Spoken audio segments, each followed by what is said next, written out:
Shalom, all praises, glory, and honor to Yahweh, Bahashem Yahushua, Bahashem HaKadosh.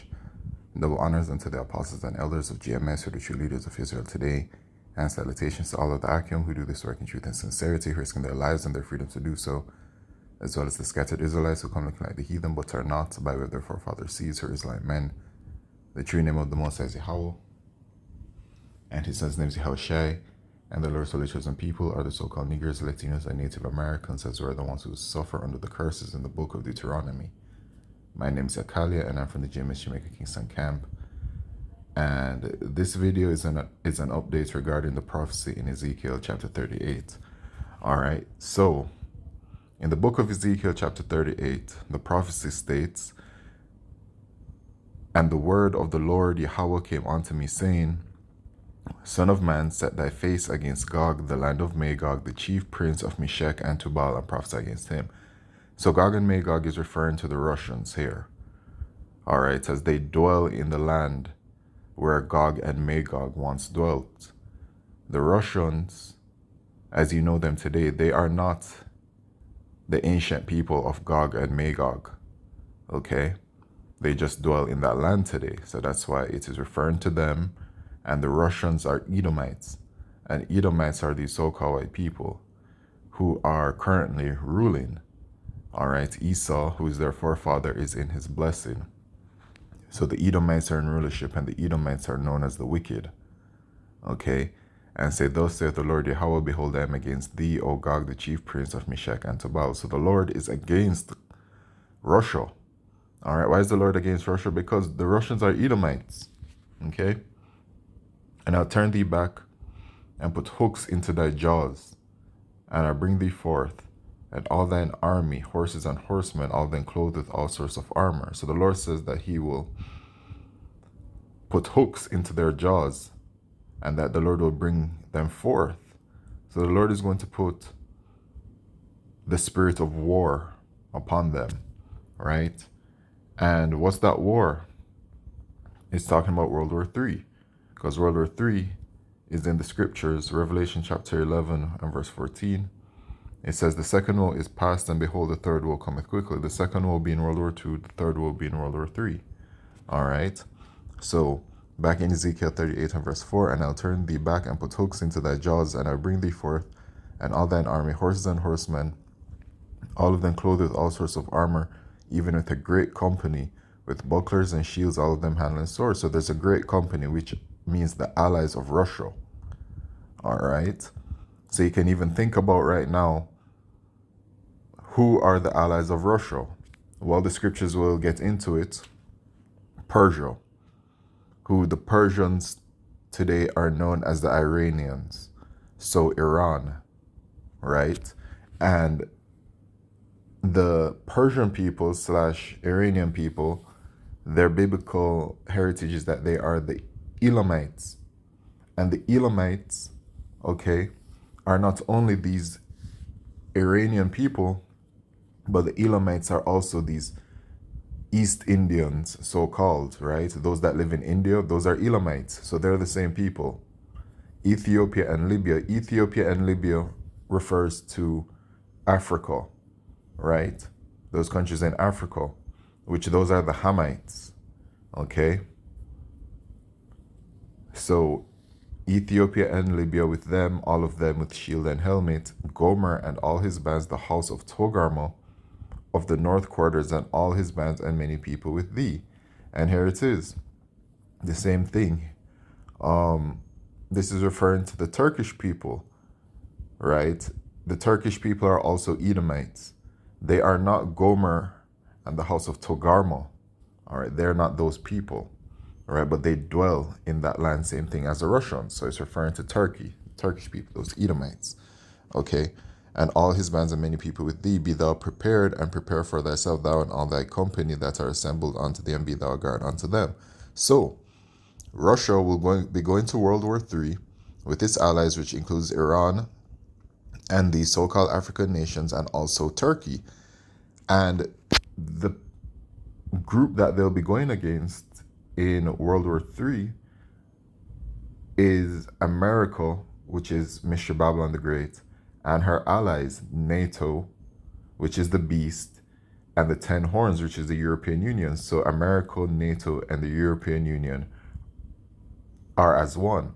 But the prophecy here says that Turkey will be joining Russia in battle. But Turkey is a part of NATO. So that means that according to biblical prophecy, that something will happen where Turkey will eventually side with Russia and her allies. So what do? I take a look at what's going on in the world day by day, and I look at the news, and over these years, the relationship between Turkey and her current allies has been deteriorating, and Turkey has been siding more and more with Russia over these years. So the prophecy is literally speaking. Okay, so the article and its relevance. NATO member declares intent to join BRICS. Turkish Foreign Minister Hakan Fidan has stated that Ankara intends to discuss the issue during an upcoming meeting in Russia. Turkey will seek to join the BRICS group of nations and intends to bring up the issue at an upcoming meeting of the economic bloc's foreign ministers in Russia, Ankara's chief diplomat Hakan Fidan announced on Tuesday. Speaking to reporters while on a 3-day visit to China, Fidan stated that Turkey has long been waiting to become a member of the European Union, so the 10 horns, which has for years faced opposition from some of that bloc's members.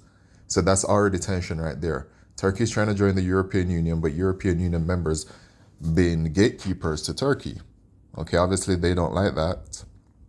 In this context, Ankara is now considering BRICS as an alternative platform for integration, the minister explained. So because the 10 horns, which is the European Union, has been gatekeeping Turkey for whatever reason, Turkey's like, okay, well, we got some allies that maybe you don't like, and they're offering something, and we need to go about our business. So this is where we're heading towards. We cannot ignore the fact that BRICS as an important cooperation platform offers some other countries a good alternative, Fidan said, noting that while the group still has a long way to go, Ankara sees the potential in BRICS. During an event at the Center for China and Globalization in Beijing, Fidan said he was looking forward to attending the meeting of group's foreign ministers, which will include representatives from Brazil, Russia, India, China, South Africa, Iran, Egypt, Ethiopia, Saudi Arabia, and the UAE. So let's go back to this. It says the allies Persia, which is Iran. Okay, it mentions India, which they're the same people, the Elamites. Okay, Russia, right, the Edomites, right, and then it says South Africa, which is in Africa, obviously, but it says Egypt and Ethiopia, and here it says Ethiopia and Libya, all right, which is just a representation of Ham, all right, the Hamites, those so-called Africans. Okay, so those are the allies right there. You can see, based off of what's going on in the world, how Yahweh Shemeshai is setting it up, the two opposing sides, right? And these are the allies. The Lord has not listed every single one of them, but as you can see, these are allies to Russia. All right, they're on the same side. Okay, and now Turkey was specifically mentioned in the scriptures because what Turkey is going to be doing is going to be very big. All right, switching sides completely to join Russia against America and America's allies. All right, when they are a part of NATO. All right, Moscow has welcomed Ankara's interest in joining BRICS. Kremlin spokesman Dmitry Peskov has stated that the topic of Turkey's membership in the group will be featured on the agenda of next week's summit, which this year is being chaired by Russia. Peskov noted, however, that the economic bloc may not be able to fully satisfy the interests of all the numerous countries that have expressed a desire to join BRICS. Nevertheless, he stated that such an active interest is welcomed and that the group will do everything within its power to maintain contact with all interested nations. Okay. So yeah, man, just another update, a quick update, Turkey is heading towards that other side because the side that they're with is denying them.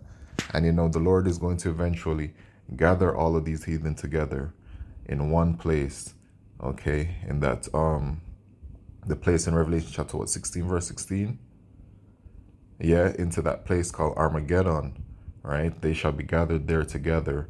And in the book of Joel,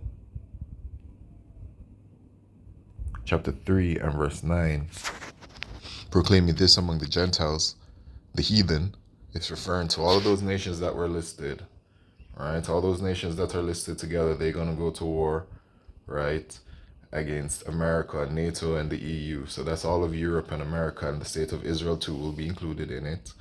Okay.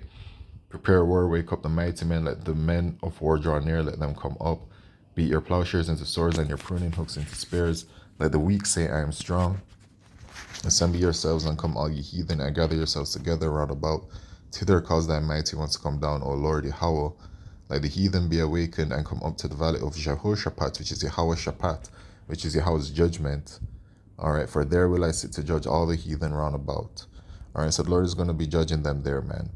Because any kind of World War III that starts, listen, the victor, which, the victor in it will be Russia and her allies. And even America's own allies are going to shoot missiles at her, as it pertains to Revelation chapter 16 and verse 17. So they will appear to be victorious, but they won't be victorious. Okay? Because if the true victory is when Yahushua returns while those missiles are on their way to destroy America, and Yahushua will deliver the elect of the nation of Israel from America, and then the destruction will obliterate those who are meant to be obliterated, right? And so it really is the victory for the nation of Israel, the elect specifically, all right? But yeah, just an update with that. All praises, glory, and honor to Yahweh Shemeshah, Bashram Kodesh, Shalom.